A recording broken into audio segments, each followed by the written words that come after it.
Apple နဲ့ Google ဆိုတာ smartphone လောကမှာအကြီးမားဆုံးပြိုင်ဘက်တွေဆိုတာယူတိုင်းသိကြပါတယ်။ဒါပေမဲ့ဘာကြောင့် Apple က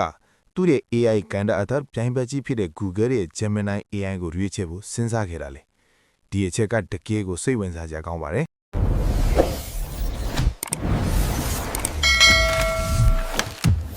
အဓိကအကြောင်းရင်းတိုးချက်ရှိပါတယ်။ပထမဆုံးအချက်ကတော့ Cloud Infrastructure လို့ခေါ်တဲ့နည်းပညာအခြေခံအဆောက်အဦပါပဲ။ AI တခုကို RAM ဖို့ဆိုတာကွန်ပျူတာစွမ်းအားအများကြီးလိုအပ်ပါတယ်။ Google ဟာကမ္ဘာပေါ်မှာအကြီးမားဆုံးနဲ့အကောင်းဆုံး AI server တွေကိုပိုင်ဆိုင်ထားတဲ့ company တစ်ခုပါ။ Apple အနေနဲ့ကိုယ်ပိုင် data center တွေရှိပေမဲ့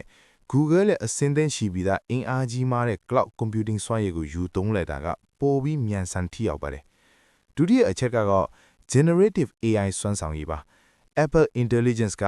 form ထဲမှာရှိတဲ့ကိုယ်ပိုင်အချက်လက်တွေကိုစီမံခန့်ခွဲရမှာတော်ပင်ပဲကမ္ဘာအကြောင်းအရာတွေရှုပ်ထွေးတဲ့မေးခွန်းတွေနဲ့ဖန်တီးမှုပိုင်းဆိုင်ရာ generative task တွေမှာတော့ Gemini ကအရန်ကိုစွမ်းဆောင်ရည်မြင့်ပါတယ်။စာရေးတာ၊ကုတ်ရေးတာ၊ပုံတွေဖန်တီးတာတွေမှာ Gemini နဲ့စွမ်းရည်ကို Apple Gear စနစ်ထဲထည့်သွင်းလိုက်တာကအသုံးပြုသူတွေအတွက်အကောင်းဆုံးအတွေ့အကြုံကိုရစေမှာပါ။တတိယနဲ့နောက်ဆုံးအချက်ကတော့မိတ်ဖက်ဆက်ဆံရေးပါ။ iPhone တိုင်းမှာ Google Search ဟာ default အနေနဲ့ပါဝင်နေတာနှစ်ပေါင်းများစွာကြာပါပြီ။ဒီလိုခိုင်မာပြီးသားစီးပွားရေးလက်တွဲမှုရှိနေတာကြောင့် AI ကဏ္ဍမှာဆက်လက်ပူးပေါင်းတာဟာနှစ်ဖက်စလုံးအတွက်အကျိုးရှိစေမယ့်လမ်းကြောင်းတစ်ခုဖြစ်ပါတယ်။အထူးချုပ်ပြောရရင်တော့ Apple ရဲ့လုံခြုံရေး Google ရဲ့ AI စွမ်းရည်နဲ့ပေါင်းစပ်လိုက်တဲ့အခါသုံးစွဲသူတွေအတွက်အပြည့်စုံဆုံးနည်းပညာကိုရရှိလာမှာဖြစ်ပါတယ်။မိတ်ဆွေတော့ Apple phone ဒီမှာ Gemini AI ကိုသုံးဝင်ရရင်ဘယ်အရာကိုအရင်ဆုံးစမ်းသုံးကြည့်မလဲ။ကွန်မန့်မှာရေးပေးထားအောင်နော်။